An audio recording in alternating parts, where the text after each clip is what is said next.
Article 4 covers state relations, which is how they relate to other states and to the federal government. Section 1 says that each state must recognize the legitimacy of laws, records, and court decisions of all other states.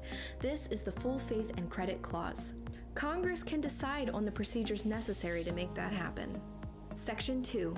A state cannot treat citizens of other states differently than citizens of their own state. All citizens have the same basic rights. If a criminal runs from the law into another state, the executive authority of the state they ran from has the power to demand the return of the fugitive. This is known as extradition. An outdated part of Section 2 says that runaway slaves must be returned to the state they ran from, equating them to physical property. There couldn't be any safe states for slaves. Fortunately, the 13th Amendment took care of that by outlawing slavery altogether. Section 3 of Article 4 talks about making new states. New states cannot be made by splitting up an existing state, and new states cannot be made by combining existing states or parts of existing states without permission from the state's legislatures and from Congress.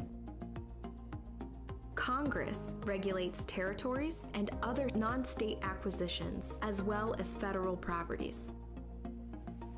And Section 3 says that the Constitution does not favor the federal government or state governments in land disputes.